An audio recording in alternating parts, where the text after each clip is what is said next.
People shop for personality, people shop for experience. A lot of times it's how something's marketed that really makes the difference.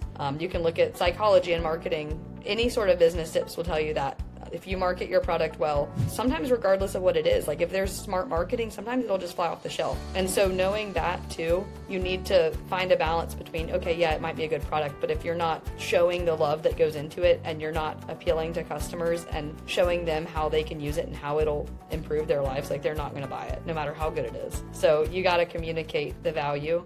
Welcome to Do Small Business Like a Big Boss, where we explore the real stories, hard-earned lessons, and game-changing strategies of entrepreneurs who've moved beyond the side hustle and built businesses that scale with confidence. This show is proudly sponsored by Project Icon. I'm your host, Aisha Jorge Massengill, your small business legal guide. Let's dive in. What's up, bosses? Welcome back to Do Small Business Like a Big Boss, the podcast for people who are figuring out as they go along and deciding to bet on themselves anyway. I'm your host, Aisha Jorge Massengill, your small business legal guide. My guest today is Nancy Belle Hansford, the founder of Watkinsville Wine and a full-time project manager at Dynamics. What makes Nancy's story so powerful is that she didn't just wait until life was perfect to start. She didn't wait until she had everything figured out. She started right where she was, young, unsure, and brave enough to try. In this episode, we talk about what the early days actually felt like, how she balanced building a business while working, the systems she borrowed from corporate life, and the mindset that shifts and helped her stop doubting herself and start moving like a boss. So if you're listening and secretly wondering, could I really do this too? This episode is for you. Let's dive in. Welcome, Nancy. Hey, thank you for having me. So I'm so excited to have you here, not only because I love wine, but I just loved learning about your story. But before we get into the business side, I just want to know, where did your love for wine and entrepreneurship even start? Was it something that was always in you, or did it just kind of sneak up on you? I never really knew I wanted to do wine at all. I was actually in San Francisco during COVID, and I was 20 at the time, and I was at Alcatraz and bought a book by a prisoner. And then I went home. My college shut down. I had no idea what was going on. I was quarantining with my parents. I was reading this book, and the guy in prison who wrote the book was making wine. And so my birthday was in a week, and my parents asked me what I wanted. And I'm not in college at that time because COVID had shut that down. I'm quarantining, living rent-free with my parents. I had no idea what to ask. So I was like, I'll just get a bucket and some juice, I guess. Like, I'm going to try what this guy's doing.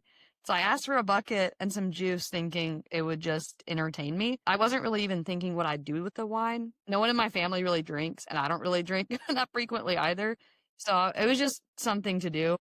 And I just fell in love with the process and made 5 gallons of apple wine. And the rest is kind of history from there. I had no idea that I would fall in love with making it. I had no idea I wanted to make wine. I didn't plan on making it a business. It's just, my mom always said, you're not making bracelets, you're making wine. You have to make sure it's legal. Because when I was first making it, I thought, well, maybe I can sell it, you know? And I remember my mom saying, yeah, you can, but you have to think about the legal stuff because it's not just a little craft, it is alcohol. So that's when I started thinking about the business side of things, getting licensed, zoning accordingly, all of that. And then it just kind of spun into a business afterwards. Kind of, business is the only route you can take if you want to scale up this business and keep it a hobby. That's not just me making gallons of wine for myself. So I could not drink the wine that I'm making because it is just, I make too much of it. Well, I was gonna circle back. Did you say you were 20 when you started? I was 20 when I asked for the bucket and juice, but I turned 21 when I got it. So Okay. I started my first batch on my 21st birthday. So barely. Nice. Well, I've been to Alcatraz and never did it occur to me to get a book on wine. I just remember it was a cold, rainy, dreary day, and it just was fascinating, like being in that environment. And I just envisioned like prisoners trying to sneak out and how far they would have to swim to actually get back to shore. So just very odd things going back. It was interesting to think about because obviously I've never been in prison, but it was interesting to read about their stories because it wasn't just about winemaking. It was just his experience in the prison. and they would steal fruit and bread yeast from the kitchen. That's how they were making it. And they'd make them in trash cans in the bathroom. So it was Nice. just a really fascinating story. And I remember when I started, I knew, I'm not going to make it in a trash can. I'm not going to make it in the bathroom. I'm going to make this very clean, like a professional. So I got the nice buckets and the carboys and real equipment. It's really interesting because the first time I went to go buy alcohol as a 21-year-old, I went to get a hydrometer to measure alcohol levels for my wine. And I went to the liquor store to buy it because that's where you go to get like brewing equipment. And I was like, man, I should go in and like buy something so they can ID me.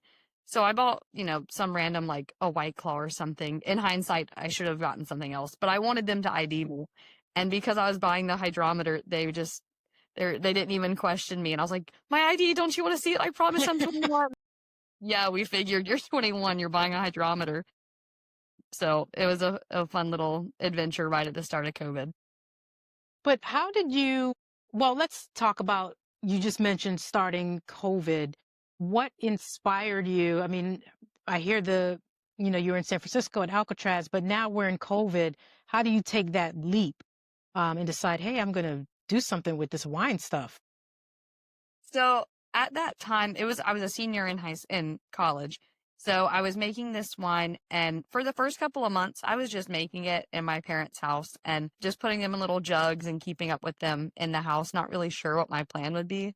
I made an Instagram account and was kind of the word about what I was doing, but I didn't have a business. I had made a label on Canva and a brand identity with like the free Canva trial. So I was kind of stuck with the burgundies and the whites.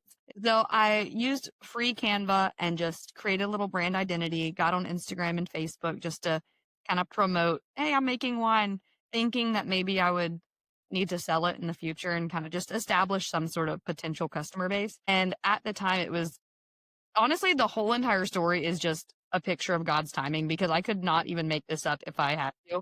I was interviewing for a job at the time. They reached out to me because of some connection at Berry College, which is where I went to college. They asked to interview me for the position I currently work at Dynamics. So Jeff Yon, the CEO of Dynamics, was asking me about wine. Just, how when you're interviewing for a job, you kind of chat a little bit in the beginning. And he was like, you need to talk to Paula Inglis at Berry in the entrepreneurship program.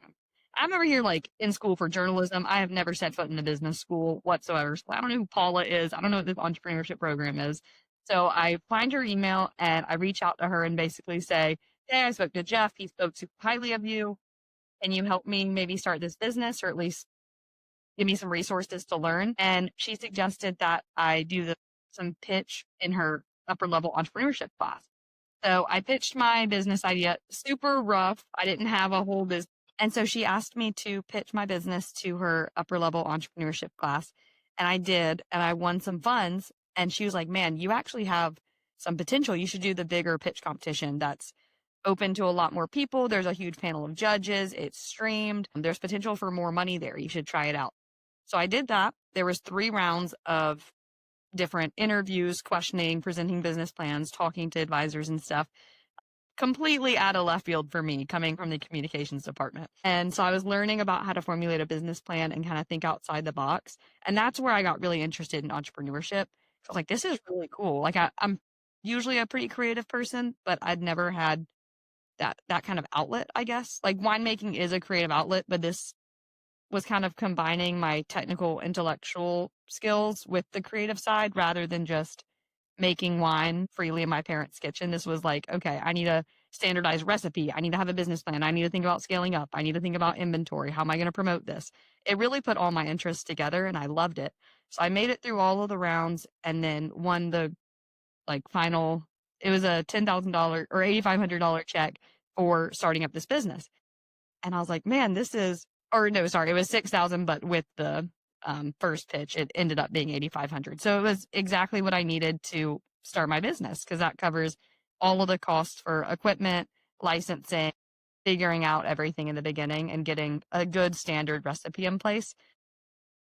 And so because of that, I kind of full sent it. I never really looked back. It was just to go talk to Paula. I did. And then one thing after another kept kind of leading in that direction. It didn't really feel like I had a choice to make it a business. It was just that's the direction it was headed. And original business plan is definitely different than how it turned out, but it's better now how it turned out. And I'm able to keep this as like my passion project while I still actually work for Jeff. So I ended up getting the interview with the guy, and he started his business, the website development company, in Barrie too. So we have that commonality. We work really well together. And every year he always orders my wine for our Dynamics Christmas Oh, no. party. So we'll do custom labels, and it's just a fun little partnership that stemmed from our first interview. That's really amazing. And I'm just curious, when did you start thinking about, you mentioned the business plan just now. You just ticked off a whole bunch of things that a business person naturally has to think about. But it sounds like you got into this contest, the pitch contest, and then stuff started coming in reverse. So I guess what I'm trying to ask is, at what point did you start thinking about some of those business steps you had to take? Or did it all just happen after the pitch contest? So with the business plan, I started my first batch of wine April 11th, my junior year of college. So when I turned 21, it wasn't until maybe the pitch competition was in April the following year. So sometime in between that is when I decided to kind of toy with the idea of a business. It was probably February when I actually started doing the pitch competitions. So from April my junior year to February the next year, that's when started thinking about these things. And to be honest, I didn't even have a business plan until it was a requirement. So, Nancy, one of the things that you just mentioned was you were actually making wine, I think you said, while you were in college. Yes, I'd ma'am. have to imagine you're like the most popular woman on campus. Is that so? Well, actually, funny story. I went to a dry college, so Yeah. I was not. That did not make me popular at all. I had to leave it all in Watkinsville. So I was making it when COVID happened. I was quarantining with my parents because Berry College was shut down, like a lot of schools were. So I wasn't on campus, and then I moved back to campus that summer. So I was making wine from April 11th until about June in my parents' house. And then I moved back to campus to work. Like over the summer, I worked in the gym, and I could not bring the wine with me. So I was either like calling my mom or FaceTiming her, checking in on my wines. And then I went back around Thanksgiving time and started another batch and started playing with the wine a little bit more. Then went back to college and was away from them and would like call and check in on them, and then went back for Christmas. So at that point, it was more of a when I could travel back to Watkinsville, I'd take care of it. But unfortunately, I could not bring my fun little hobby to college, which was sad. Probably for the best, honestly, because I would have just done that 24/7 and ruined my social life and like skipped class to make wine because it's so Yeah. fun. And there's always something you can be doing with it, whether you're racking it or bottling it or starting a new one. It's a fun little hobby to have.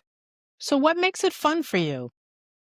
That's a good question. I'm a big blend between the creative type B or A or whatever personality. So very whimsical, and I love to travel. I love to be creative and design things, and I love art. But I'm also really nerdy and technical in a lot of ways. And wine's just the perfect blend of both. And I love things that taste delicious too. So I love being able to taste them. And there's so much history rooted in it, and it's just a beautiful art. It's kind of like painting every single day that I get to make wine. And there's so many different areas that you can be creative. So you get to be creative when deciding what to blend. Are you going to blend or are you going to co-ferment? You get to decide based on that. Then you're actually making the wine, you're playing around with these ingredients. Then it gets time to design labels. Then I get to design my labels. And then I get to craft an Instagram post to market it. Then that plays into my journalism backgrounds. Really, from start to finish, it's super creative, but you also have to be pretty technically involved with the levels of everything that are in there. You have to measure specific gravity. You need to know the alcohol content. There's a lot of regulations, submitting labels to the government, looking at taxes, organizing QuickBooks. There's that business side of it too that the nerd in me is just really excited about too.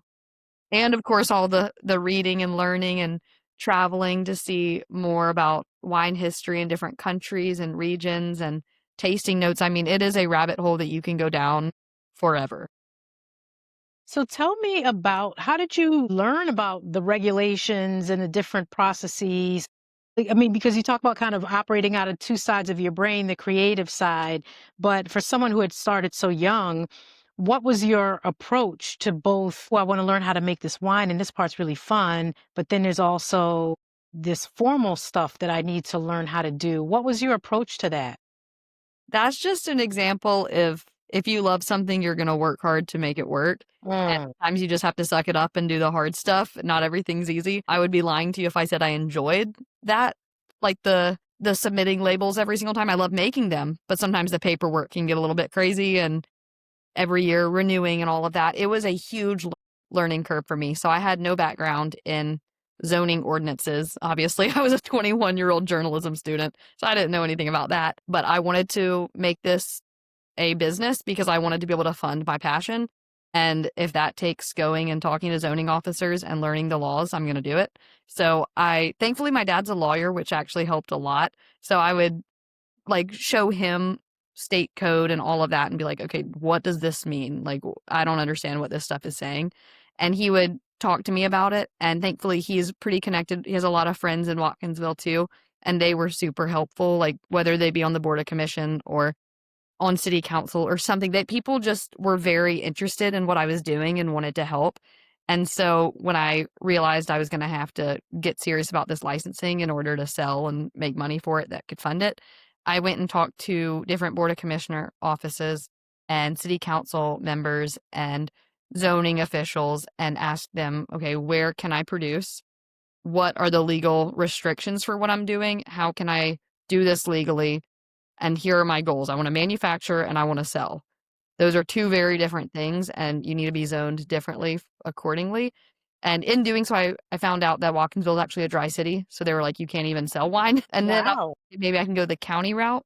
Oconee County is a dry county. So I was stuck for a little while. It was pretty tough, but during that time, would just go to different wineries locally and for one, taste their wine to kind of get an idea, expand my palate, figure things out, pick the brains of the winemakers, talk to literally anyone behind the bar that I could find. I would just ask them questions about the winery. And I was at one, it was Sweetacre Farms in Alto County. And I was talking to the winemaker and owner there, and he told me about the farm winery route you can take. So instead of a winery, you can be a farm winery, and you don't need the local government's licensing or anything. Like you basically just need your federal permit and your state license. And that really solved my issue. I was like, okay, I can be a farm winery and it's okay that Watkinsville is dry and so is Oconee. Like I can just do the other two. So I pulled the Georgia code on that, sent it to my dad and was like, can you read this and make sure I'm not breaking the law? And he confirmed it was totally legal. So I was able to do all the federal paperwork. And this is where it gets even crazier because my parents were looking, they weren't even looking for years to move. Like it wasn't really in their plan, but they fell in love with this house and they had literally just bought it right before all of this started happening. And of course, the house they bought is on agricultural property with a barn that's air conditioned and had a 3-compartment sink and already had multiple blueberry bushes and fig trees on the property. And of course, that worked for my zoning. Like when I tell you it was a complete God thing. I did not plan any of this. My parents did not plan any of this. It just fell into place. And because of that new house, I was able to list their residential property as my production site. And before that, I had no production site in mind because I couldn't get any zoning for anything. So I had literally 0 leads on production site. And then when I found out about the farm winery, it happened to just fit into their new place. So I was able to submit that paperwork, got my federal permit crazy quick. Like the government just moved so quickly and approved that. And then I was able to get my state license almost immediately too. It was the quickest process once I actually got through that. Oh my gosh, what am I going to do? Oconee County's dry, Watkinsville's dry. I have no production site. What do I do? The second I got the farm winery code figured out and I got that production site, it was smooth sailing. I got my license right after that. And they did the inspection, and that day they gave me my temporary license and was like, you can start selling. All I keep thinking about is like, and he made water out of wine. Like it Yeah. just everything it's just so like laid out for you. But one of the things that really impresses me, because maybe I'm wrong, but I don't remember like Chat GPT being a thing during COVID. That would have been So helpful. so you're out there like just Googling or how are you knowing enough? I mean, you had your dad helping you a little bit, but it sounded like you kind of did the stuff first and then you have him fact check it for you. How did you even have the wherewithal to know, hey, there's a code I need to go look at, and I have to go down to this particular office and talk to this official? Like, where did you even get that from? Just so many sources. There were so many little steps in the process that would just lead to a different thing. So, like, when I first met with Paula about the entrepreneurship and I told her, I make wine. I want to be able to make money for it. Surely that's illegal. What do I do? She's like, oh, well, like, let's look into the laws for it. So I just started Googling winery laws in Georgia. And from there, you learn a little bit about Georgia. And then all of the text is kind of confusing. So I'd send that to my dad and be like, okay, what does this essentially tell? Like, am I good to just get a Georgia permit or something? He'd be like, no, it looks like you're going to need some local stuff. But he didn't really know either because he's in real estate law. So zoning, great at. Alcohol, also didn't really know too much. So he would read through it and he was really, really helpful just understanding like the jargon of it, just because lawyers all kind of talk the same. It's all kind of right over our heads. So he was helpful in deciphering that. And then I would take what he told me and just Google, okay, looks like I need a local license. Coney County, what are the regulations there? Then I would read through all of their stuff, ask him if what I'm reading makes sense, and then go back and forth between my dad and Google. And then he would be like, oh, I happen to know this guy on city council. Go talk. So then I would go and talk to some guy on city council or some guy on board of commissioners, and I would talk to different people, and no one really had answers for me, but everyone would have just enough of an answer that it would lead me to something else. And it was just kind of bouncing around everyone. And then at one point, I reached out to a couple of government officials because through the trade, like the Tobacco and Alcohol Trade Bureau online, you can get in contact with specific people on there. So I was just cold calling and like cold emailing people and being like, I'm confused. I'm 21. I want to make wine and sell it, but I don't want to go to prison. I need this to be legal. Please help. And honestly, like the biggest thing that I think stands in people's way is they're just too afraid to ask for help. Like, I don't know anything. I need to ask for help. Like, I'm sure now that I know how to make wine, it makes me so happy when people ask me about how to make wine or ask me, like my best friend's actually starting an energy drink company. I'm so excited for her. And it's been really cool if she comes to me with questions about starting a business because I'm the only one in our friend group who's done that. It's not an annoyance at all. So I don't know why we get in our heads thinking we can't ask people who are literally specialists in what we're asking. They will not get mad. Like they want to help you. So I would just not be scared and ask anyone questions, even if it meant cold calling or cold emailing some random government official and being like, can you explain taxes to me? Mm-hmm. I mean, they don't want you to go to prison either. They're going to help you. So I think that was the biggest thing. And I couldn't even list off all the people that I talked to just to get this done. And if ChatGPT was a thing when I was going through all of this, yeah, it would have been helpful. But I don't think I would have felt as rewarded at the end. Like it's such a labor of love. Yeah. Learned so much that classes can't teach you and ChatGPT can't teach you. And it really expanded my knowledge. And I think it's helped me just become a better person, like a more business minded person. And all of the struggles I went through in the beginning, figuring out zoning and just like praying through the process, honestly, of like, what do I do? I'm stuck. This is a dry city, dry county. There's literally nowhere for me to go from here. And then just being obedient every time the Lord provided something. That's kind of the only way it happened because I didn't really open any of the doors myself.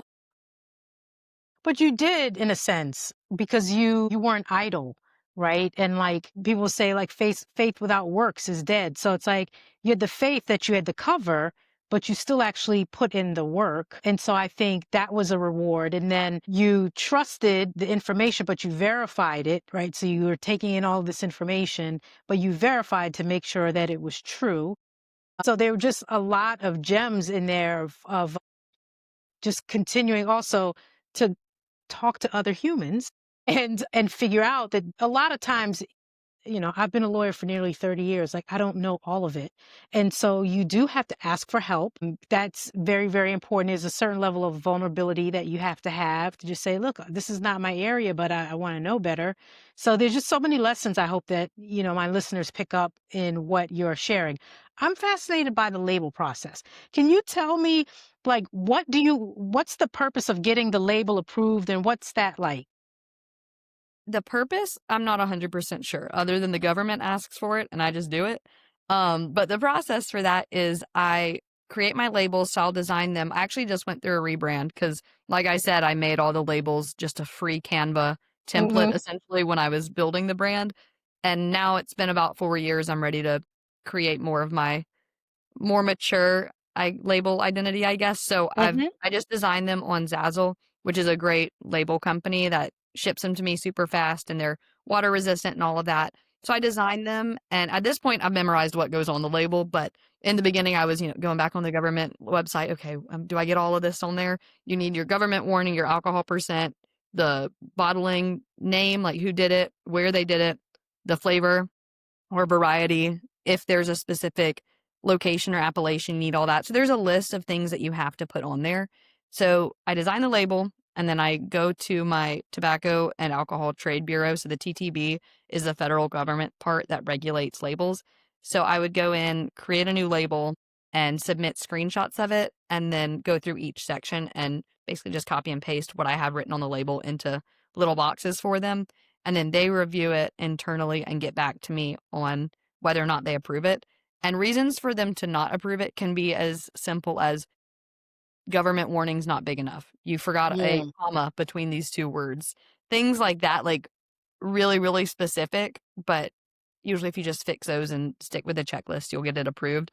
And then you go into your Georgia Tax Center account, and then you have to submit every single label just so it keeps up with all of the wines you're selling, because every month you have to submit paperwork, or my accountant does this, so I guess it's like logs of what wines were bottled, how many were bottled, and what the alcohol percentage is. So the labels just verify that because the alcohol percent is on the labels. So it's just a way to like fact check everything that you're bottling and selling to make sure that it all lines up and you're not lying to the government or anything. Right. We don't want to lie to the government. Correct. Nancy, so far, you've lived a charmed wine life. I mean, you fall into this pitch contest, get the pitch money, you got your library in the body of your dad who helps you through some of those things. Were there any early obstacles that you encountered in this process? Tell me about some of those. So many.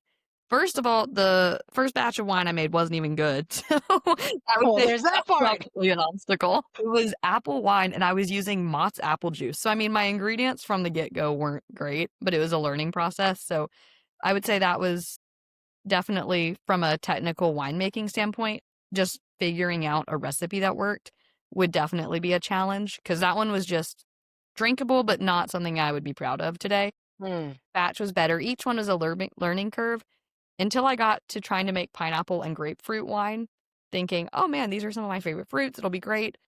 I didn't know anything about the why behind winemaking recipes. So I just took a blueberry wine recipe and switched out the fruits, completely not thinking about what that would do to tannins, acid, alcohol level. It did not matter in my head. I was like, oh, it's fruit. It was so gross. And that was when I was selling it too. Like this wasn't my first batch, like I was ready to sell this. I had made it to sell. I was like, oh no, what do I do? This is disgusting. I can't even get through a tasting of it. But I didn't have the knowledge of blending yet. So I started playing around with it and I'm like, this would be awesome in a mimosa.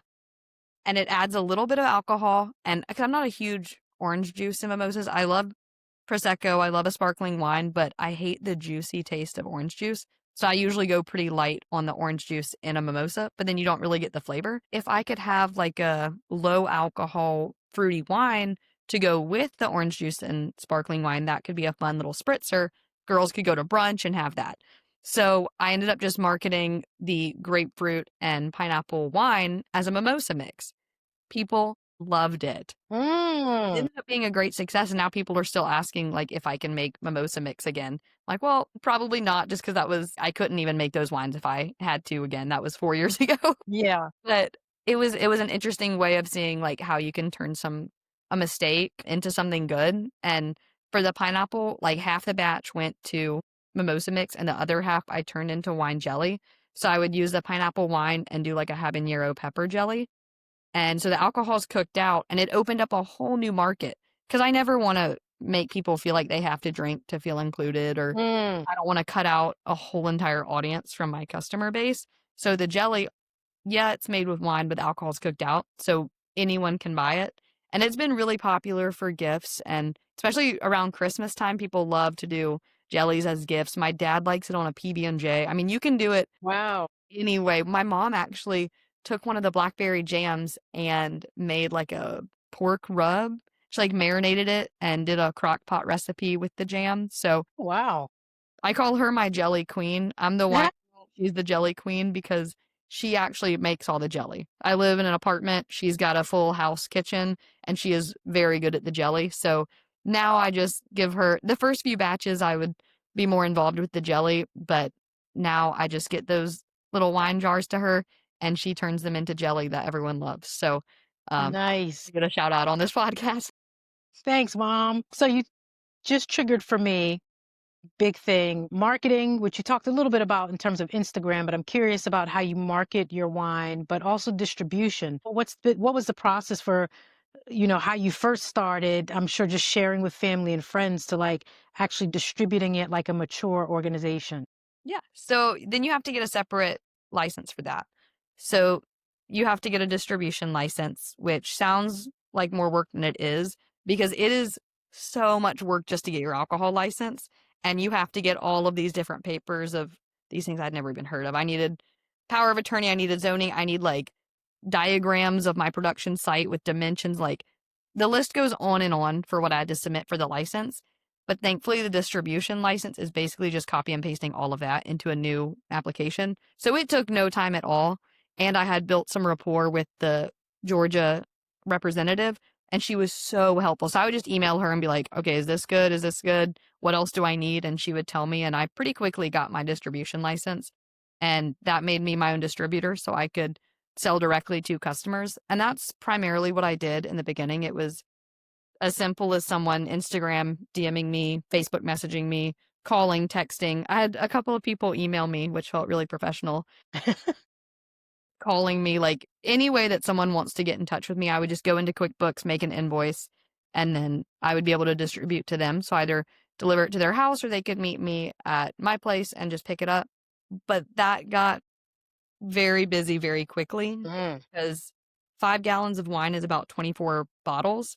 And if I'm making 24 invoices and seeing 24 customers and taking 24 different forms of payment and having to deliver all of that, it's a lot on top of a full time job. So I've kind of moved more into wholesale. That's what I really love. So I sell to Stripling's, which is a store in Bogart, and I can drop off, anywhere from 2 to 4 cases at one time. It's one invoice, and the tax burden falls on them, and they sell and push that inventory, and then I just deliver to them. So that's really helpful. And then I delivered to a pizza place in Athens as well, and in a college bar in Athens too. Pushing those avenues really frees me up to only distribute one-on-one for smaller batches of customers, and Mm-hmm. it's a little bit more sporadic, which helps. So I love doing that, and I've had a couple of events that I'll come and bring a case or two and sell it like that on the spot, and that's really helpful. Markets are fantastic. I just did a Christmas market over in Watkinsville, and I'll do a tasting depending on the location. So this location, they do have all of their alcohol licenses. They actually serve alcohol on the premise anyways. So I'm able to do tastings, and people love that and end up buying more when you give them free stuff. So the process of getting my distributor license wasn't hard, and it was the easiest part of the process. I'll just say that. And it's given me a lot of flexibility because I can do direct to consumer or I can do it to wholesale. Both are great. I think I'd like to pursue more wholesale route for now, just because having a full time job and the winery is a little bit can get a lot if you're doing 24 invoices per batch. Yeah. So tell us about that. I mean, how do you balance having a full-time job and having such a robust business, additional business? Because I don't want to call it a side hustle. This is a full-blown business. You have a business. How do you balance both? I think the biggest thing is having my full-time job be supportive of it. Jeff, the CEO, is absolutely amazing. Not, and I'm, that's not even just because he's my boss and I need to respect him. I genuinely, like, he is an amazing person and he has supported this from before I was even an employee. So I know that he's always here to support what I'm doing. He gets it too. Like, he started his business at Barry, very entrepreneurship minded. We're on the same page and my job is remote. I go into the office 2 times a week. And so I never go in on Fridays just in case I need to drive to Watkinsville, like on my lunch break or something. Because I can work remote, that is the biggest game changer. Because Mm, here I'll go to a winemaking conference and it's like it's out west, it's up north, it's just somewhere in the United States. And I can always just bring my laptop and work remote there. I never have to worry about Jeff going, oh, like, why aren't you in the office today? mm. Because we have a great PTO plan. And I don't even, when I work remote, I don't even take PTO, but they're so flexible with us doing our job. Like, as long as you do your job and you do it well, they're very flexible with those hours. And as a project manager, I am in charge of scheduling all my meetings and communicating everything to clients and internally. So it's not your traditional go in Monday through Friday, 8 to 5 in somebody else's office. And that's been really great. The remote is such a blessing.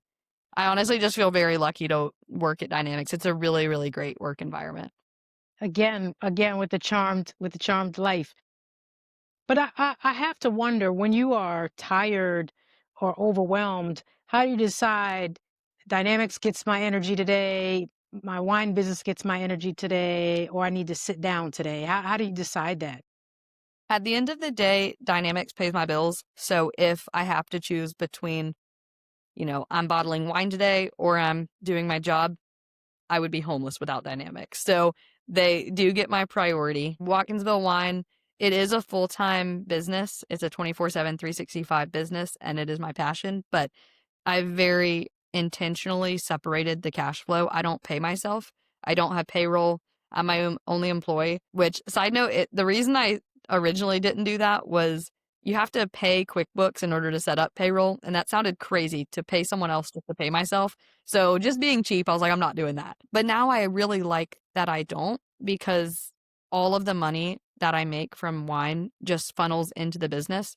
So Mm, that'll fund travel to go learn more. It'll fund continued education classes. It'll fund better equipment. It'll, anytime that I'm doing wine related things that will improve my skill set, I am using Watkinsville Wine money, but it does not touch my rent, my groceries, my gas, nothing. And so I really do view it more as a passion than a job. So in terms of feeling burnt out or tired of Watkinsville Wine, I really don't. I might get overwhelmed, honestly, but I don't think I ever get burned out. And the overwhelm usually is a result of my full-time job being busy, my social life being busy, Watkinsville Wine. It's a combination of a lot of factors that just sometimes I am just tired. And I've gotten better about work-life balance. When I first graduated college, it was unsustainable, I guess, how I was living. It was go, go, go all the time, no breaks. I was working just 24/7. And it was always, how can I improve this? How can I increase the bottom line? How can I improve this business and everything at Dynamics? And I need to do everybody's job all at once. And I've just kind of learned more to stay in my lane and also know my limits, because if you put too much on your plate, you're not really doing anything well. And so I'd rather have a really good product, but a little bit less of it and make a little bit less money, but be proud of it than just push product. And that's really not what Watkinsville Wine's about. Like, if someone wants product that's being pushed in bulk, they can go to the grocery store for that. But people aren't coming to me for a big name wine. They're coming for a curated wine experience that I've put all my love into. So I scaled down my month production a lot too.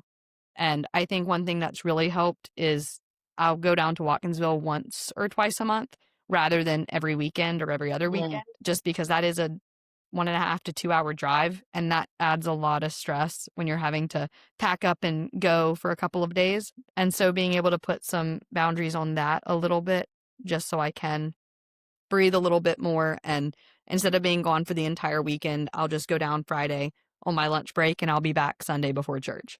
So it's a very much, it's not taking my whole weekend, and I can still balance it with everything else. So that's been helpful. And I have seen a little bit of a cut in what I'm pumping out each month, but I'm happier with what I'm pumping out each month.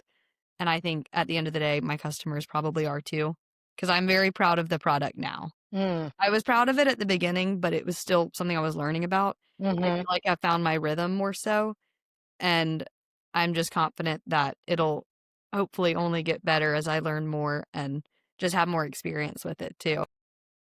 Are there, given your project manager brain, are there particular systems that you have in place, either in the full-time job or the winery job, that helps you keep things in order? Because you seem like you just have a really good mind for the order part. Uh, OCD will do wonders. No, I'm joking. But if you were to ask my mom when she steps into the production site, if, like, for example, this past week, I had some orders in Watkinsville that I needed someone to pick up. And I was like, oh, mom, can you grab these wines for me? And I think it'd be funnier if you knew her because she's just the sweetest little lady. She goes, Nancy Bell, I say this in my most kind voice, but you really need to learn how to organize. I have no idea what I'm looking at. And I'm like, Mom, it's all in my head. It makes sense up here.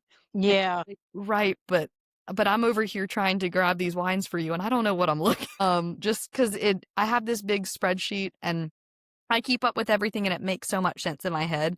But I know if you were to look at that spreadsheet, you'd be like, this does not make any sense. I log every single wine that I make, and it has on paper on each carboy, I have written down the recipe.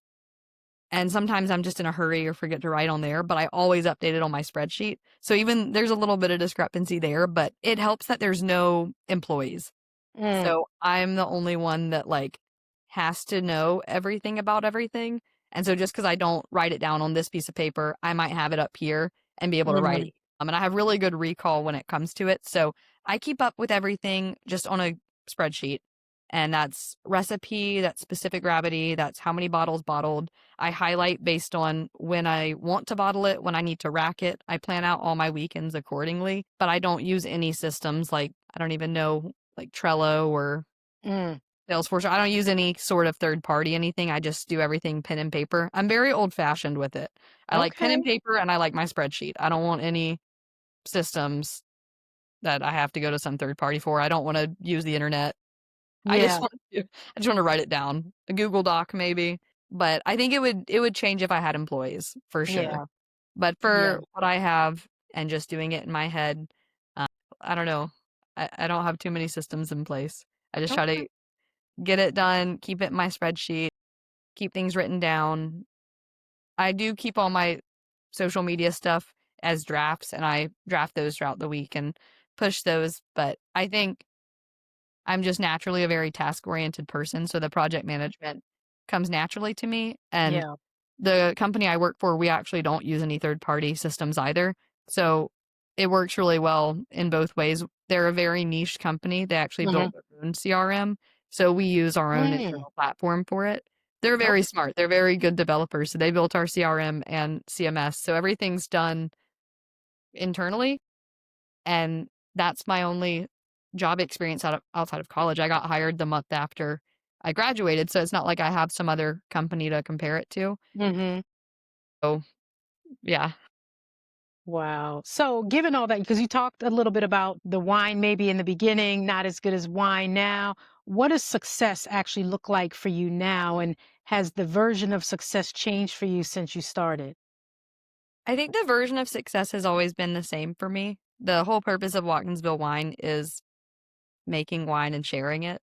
And so I view success as me enjoying it and having fun, and my customers enjoying it and having fun.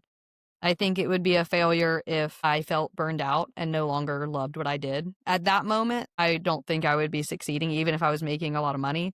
I would, Mm. I don't really see this as a money making thing. Money is not the end goal for me. The end goal is that my customers are happy and they're getting wine that they enjoy and they're sharing it with their friends and I'm loving making it. Beautiful. That's been what it has been since the beginning.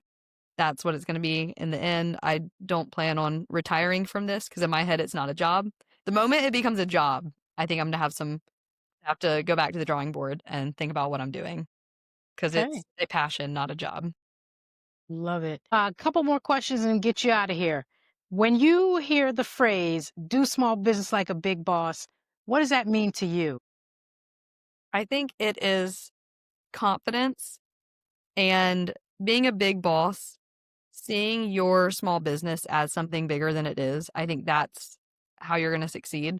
Because when I started, it was real small, a couple hundred followers on Instagram. I was just making wine. It was tiny, but no one's going to believe in you if you don't believe in yourself. So you just have to be a big boss and treat it like a big business. And other people will see that confidence and see that drive and be like, okay, I can trust that.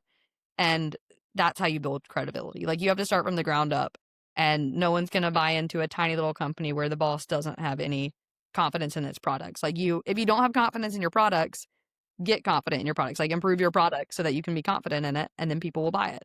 People shop for personality, people shop for experience. A lot of times it's how something's marketed that really makes the difference. You can look at psychology and marketing. Any sort of business tips will tell you that if you market your product well, sometimes regardless of what it is, like if there's smart marketing, sometimes it'll just fly off the shelf.